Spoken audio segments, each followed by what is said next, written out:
Hi friends, welcome to நல்லதொரு வினை channel. இந்த வீடியோவில் நான் காலையிலேருந்து சாயங்காலம் வரைக்கும் என்னென்ன வேலைலாம் செய்கிறேன் அப்படின்றத தான் உங்கள் கூட ஷேர் பண்ணிக்க போகிறேன். நீங்கள் இப்போ தான் ஃபர்ஸ்ட் டைம் நம்ம சேனலை பார்க்கீங்க அப்படின்னா மறக்காமல் சப்ஸ்கிரைப் பண்ணி தொடர்ந்து எனக்கு சப்போர்ட் பண்ணுங்கள்.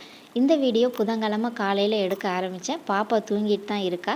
நான் எந்திரிச்சு குளிச்சுட்டு மேலே செடிங்களுக்கெல்லாம் தண்ணி ஊற்றிடலாம் அப்படின்னு சொல்லிட்டு தான் வந்தேன்.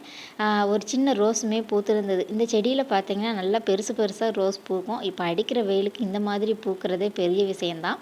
அதையும் பறிச்சாச்சு. நேற்று ஈவினிங் போல் துணியெல்லாம் வாஷ் பண்ணி போட்டிருந்தேன். அதுவுமே நல்லா காஞ்சிருச்சு. மணி பார்த்திங்கன்னா ஒரு 8, 8:30 கிட்ட தான் இருக்கும். அப்போயே வெயில் பார்த்திங்கன்னா மண்டையை பொழந்தது. ஸோ கையோடு எடுத்துகிட்டு போயிடலாம் அப்படின்ட்டு கடன்னு கிளிப்பெல்லாம் கழட்டிட்டு துணியுமே எடுத்துகிட்டு கீழே இறங்கிட்டேன். பாப்பா அழகாக தூங்கிட்டு தான் இருக்கா. துணியை வெளியிலேயே வச்சு மடிச்சுட்டு வந்துட்டேன். அவள் தூங்கி எந்திரிச்சதுக்கு அப்புறமா முதல்ல ஜன்னலெல்லாம் ஓப்பன் பண்ணி விட்டுட்டு அவளையுமே குளிக்க வச்சு ட்ரெஸ் எல்லாம் மாற்றி விட்டுட்டேன். பாப்பா பார்த்திங்கன்னா 2 நாளாக பால் எதுவுமே குடிக்கிறது கிடையாது. ஸோ இந்த டம்ளரில் ஊற்றி கொஞ்சமாக பூஸ்ட்டு கொடுத்தேன். அதுவுமே கொஞ்சமாக தான் குடித்தேன். அப்படி இப்படின்னு மல்லு கட்டி. ஸோ அதுக்கப்புறமா அம்மா எனக்குமே கொஞ்சமாக ஹார்லிக்ஸும் ப்ரெட் டோஸ்ட்டும் கொண்டு வந்தாங்க. அதையும் சாப்பிட்டுட்டு குடிச்சிட்டு அப்படியே கீழே இறங்கியாச்சு. இன்றைக்கி பிரேக்ஃபாஸ்ட்டுன்னு பார்த்திங்கன்னா பருப்பு அடை தான். நேற்று நைட்டே எடுத்து வச்சுட்டு போயிட்டு அம்மா நல்லா வாஷ் பண்ணிவிட்டு தண்ணியெல்லாம் வடிச்சிட்டு கொஞ்சம் நேரம் ஃப்ரிட்ஜில் வச்சுருந்தாங்க. அப்போ தான் ஜில்லுன்னு இருக்கும். மிக்சியில் போட்டு அரைக்கும் போது மாவு சூடாகாமல் இருக்கும் அப்படின்னு சொல்லிட்டு அலசி வச்சுருந்த பருப்பு அரிசி எல்லாத்தையுமே மிக்சர் ஜாரில் சேர்த்துட்டு கொஞ்சமாக மஞ்சள் தூள், சோம்பு, ஜீரகம், உப்பு, அப்புறமா பெருங்காயத்தூள், இது கூடவே கொஞ்சமாக தண்ணி ஊற்றி நல்லா அரைச்சி எடுத்துட வேண்டியதான். நீங்கள் விருப்பப்பட்டீங்க அப்படின்னா பருப்பெல்லாம் அரைக்கும் போதே அது கூட வரமிளகா அப்புறமா பூண்டு கூட சேர்த்து அரைச்சிக்கலாம். நல்லா வாசனையாகவும் கலராகவும் இருக்கும். ஆனால் அம்மா வரமிளகா போடுறத அவ்வளோவா விரும்ப மாட்டாங்க. பச்சை மிளகா போட்டால் தான் பருப்பு வடை சாப்பிட்ற மாதிரி ஃபீலிங் இருக்கும் அந்த மாதிரியே சொல்லுவாங்க. அதனால் நான் அடை தோசைக்கு மாவு அரைக்கும் போது மேக்ஸிமம் அந்த வரமிளகாவோ பூண்டோ இப்போல்லாம் சேர்க்குறது கிடையாது. ஃபஸ்ட்டுலாம் சேர்ப்பேன். மாவில் வெங்காயம் பச்சை மிளகாலாம் சேர்க்குறதுக்கு முன்னாடி கொஞ்சமாக மாவு எடுத்து பாப்பாவுக்கு மட்டும் ஒரு அடை தோசை ஊற்றிக்கிட்டேன். பாப்பாவுக்கு அடை தோசை பார்த்திங்கன்னா அந்த அளவுக்கு பிடிக்காது. ஆனால் இது ரொம்ப ஒரு ஹெல்த்தியான ஃபுட் அப்படின்றதுனால சாப்பிட மாட்டுக்கா அப்படின்னு அப்படியே விட வேண்டாம். இன்றைக்கி கொஞ்சமாக கொடுத்து ட்ரை பண்ணுவோம் அப்படின்னு சொல்லிவிட்டு அவளுக்கு மட்டும் ஃபஸ்ட்டு ஊற்றி அதில் கொஞ்சமாக நெய்யும் ஊற்றி ஸ்ப்ரெட் பண்ணிவிட்டேன். நாங்கள் கீழே வர்றதுக்கு முன்னாடி அம்மா சின்ன வெங்காயம், இஞ்சி, பச்சை மிளகாய், கருவேப்பிலை எல்லாமே கட் பண்ணி வச்சுருந்தாங்க. அம்மா அடை தோசைக்கு மேக்ஸிமம் சின்ன வெங்காயம் தான் அதிகமாக போடுவாங்க. அதே மாதிரி வடை செஞ்சாலுமே அவங்க சின்ன வெங்காயம் தான் போடுவாங்க. ஸோ கட் பண்ணி வச்சுட்டாங்க. அதையே போட்டு நல்லா மிக்ஸ் பண்ணிவிட்டேன். இதை மிக்ஸ் பண்ணிக்கிட்டே பாப்பாவுக்காக ஊற்றின அடை தோசையுமே திருப்பி விட்டு வேக வச்சுக்கிட்டேன். நான் ஊற்றின இந்த அடை தோசைன்னு பார்த்தீங்கன்னா சைஸில் ரொம்பவே பெருசாக தான் இருந்தது. இதை பாப்பா சத்தியமாக ஃபுல்லாக சாப்பிட்டுக்கிற மாட்டா. ஸோ அதை எடுத்து வெளியே வச்சுட்டு மேடத்தை பார்த்தீங்கன்னா வெளியே அப்படியே சின்சியராக விளையாடிட்டு இருந்தாங்க. சரி சாப்பிடட்டும் அப்படின்னு சொல்லிட்டு அதை சுட்டு வெளியே எடுத்து வச்சிட்டேன். அதுக்கப்புறமா வீட்டுக்காரருமே சாப்பிட்றேன்னு சொன்னாங்க. அவங்களுக்குமே அடை தோசை ஊற்றிட்டு அப்படியே நானும் சாப்பிட்டுட்டு அப்பாவுக்குமே ஊற்றி கொடுத்தாச்சு. நல்லா சாப்பிட்றவங்களே இந்த அடை தோசை 2 தான் சாப்பிட முடியும். ஸோ 1 சாப்பிட்டாலே வயிறு நல்லா ஃபில்லிங்காக இருக்கும். பாப்பா இன்னும் சாப்பிட வரல. அந்த அடை தோசை சாப்பிடுவாளா என்ன அப்படின்ட்டு எனக்கு பயமாகவே இருந்தது. ஒரு சந்தேகத்திலே அவளுக்கு கொஞ்சமாக ஓட்ஸுமே இன்னொரு அடுப்பில் வேக வச்சுட்டேன். அடை தோசை சாப்பிட்ல அப்படின்னா அந்த ஓட்ஸ் ஆறி அவள் சாப்பிட்றதுக்கு கரெக்டாக இருக்கும் அப்படின்னு சொல்லிட்டு அடை தோசைன்னு பார்த்தீங்கன்னா அவள் நான் சுட்ட தோசையில் கால்வாசி தான் சாப்பிட்டா. சரி ஒன்றுமே சாப்பிடாதுக்கு அவ்வளவாவது சாப்பிட்ருக்காளே அப்படின்ட்டு சந்தோஷம்தான் பட்டுக்கிட்டேன். சாப்பிட்ட வரைக்கும் போதும் அப்படின்னு சொல்லிட்டு அடை தோசையை ஓரமாக வச்சுட்டு காய்ச்சி வச்சுருந்த ஓட்ஸ் கஞ்சியை ஊட்டி விட்டுட்டேன். அழகாக சாப்பிட்டுட்டு மேடமும் விளையாட கிளம்பிட்டா. அப்புறமா வீட்டுக்காரர் ஜூஸ் கேட்டாங்க. மாதுளம்பழம் அவங்களே உரித்து கொடுத்துட்டாங்க. நான் சும்மா காய்ச்சி வச்சுருந்த பால் கொஞ்சமாக ஜீனி மட்டும் போட்டு நல்லா அடித்து ஃபில்டர் பண்ணி கொடுத்துட்டேன். அவங்களுமே குடிச்சிட்டாங்க. இன்றைக்கி புதன்கிழமை அப்படின்றதுனால கண்டிப்பாக காய் வண்டி வரும். வீட்டில் பார்த்திங்கன்னா காய்கறி எதுவுமே இல்லை. நான் லாஸ்ட் விளாக்கில் கூட சொல்லியிருப்பேன். அதனால் அம்மா எல்லோரும் சாப்பிட்டு முடிச்சதுக்கப்புறமா காய் வாங்க போயிட்டாங்க. நான் பாப்பாவை மேலே வச்சுக்கிட்டு இருந்தேன் அவள் கூட விளையாடிட்டு.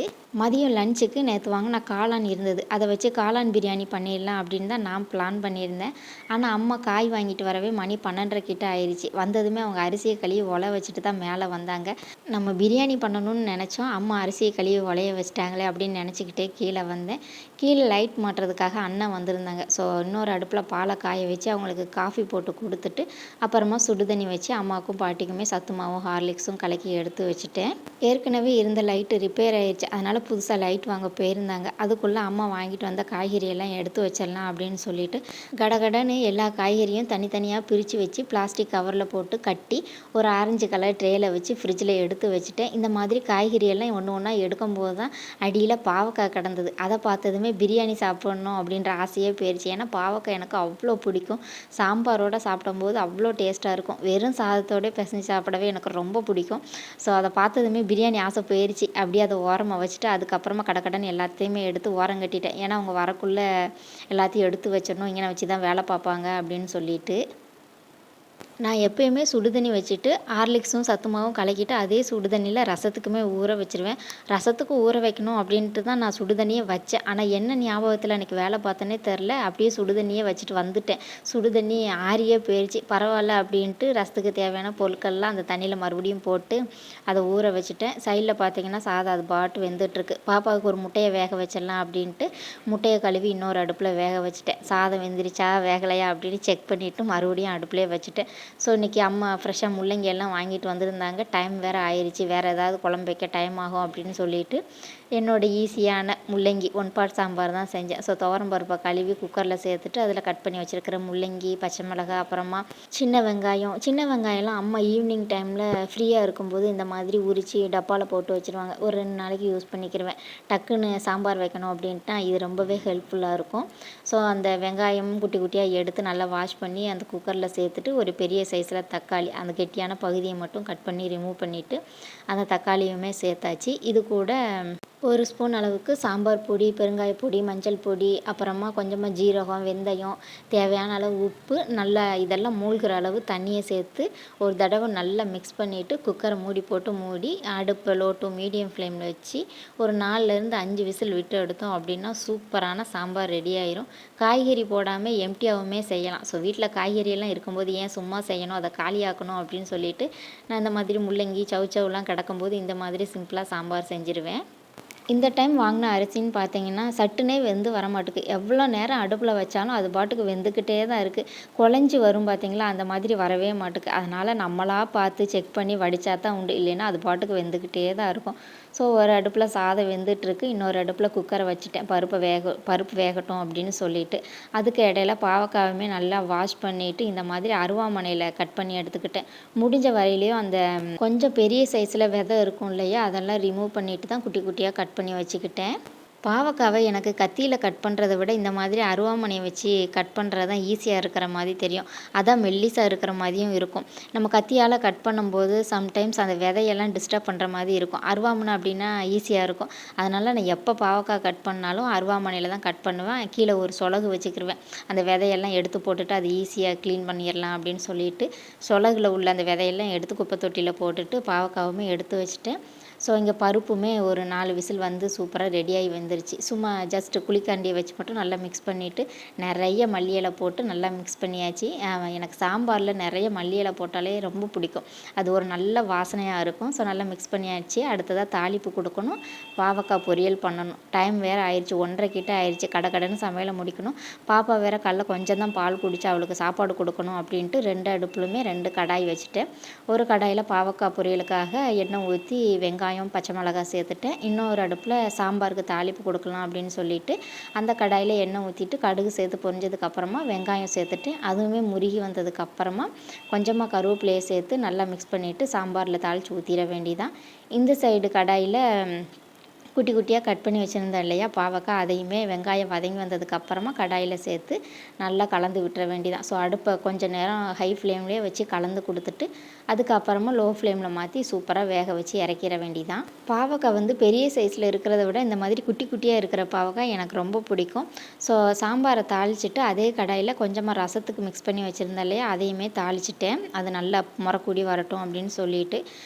பாவக்காய் வந்து கசப்பு அதிகமாக இருக்கும் அப்படின்னு சொல்லிட்டு இறக்கும்போது கொஞ்சமாக ஜீனி போட்டு நல்லா மிக்ஸ் பண்ணி இறக்குவாங்க.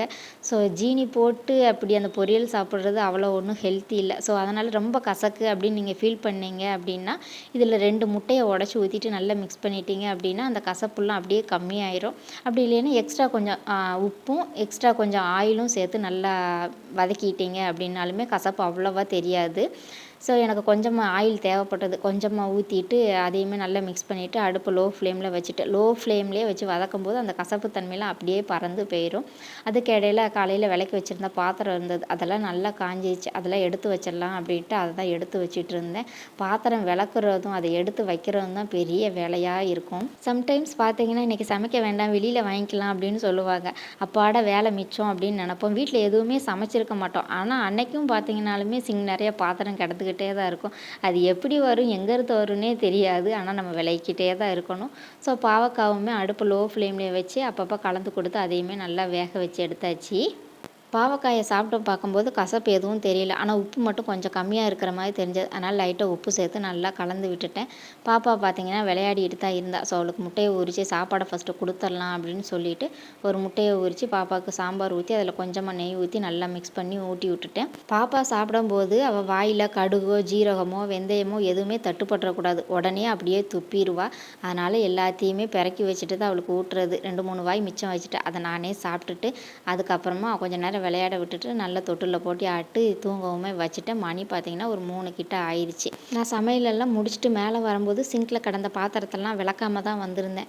ஸோ கீழே போய் அது விளக்கி கவுத்திட்டு அதுக்கப்புறமா தான் எனக்கு சாப்பாடு எடுத்துகிட்டு வந்தேன்.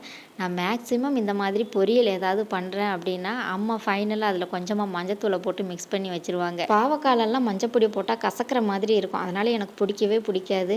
இப்போ ஏதாவது பச்சையாக காய்கறி சமைக்கும் அப்படின்னா நான் அதே கலரில் இருக்கட்டும் அப்படின்ட்டு வந்துடுவேன். ஆனால் அம்மா அதில் மஞ்சள் பொடியை போட்டு மிக்ஸ் பண்ணி வச்சுருவாங்க. ஸோ சாப்பிட்டுட்டு கொஞ்சம் துணி கடந்தது வாஷ் பண்ணலாம் அப்படின்னு நினச்சேன். கொஞ்சம் நேரம் அப்படியே மேகமூட்டமாக இருந்தது. சரி நாளைக்கு பார்த்துக்கலாம் அப்படின்னு நினச்சிட்டு உள்ளே வந்த மழையுமே பயங்கரமாக அடித்து ஊற்றிருச்சு. ஸோ இதோட விளாக் முடிச்சுக்கிறேன். வீடியோ பிடிச்சா லைக் பண்ணி ஷேர் பண்ணுங்கள். மறக்காமல் சப்ஸ்கிரைப் பண்ணுங்கள். தேங்க்யூ.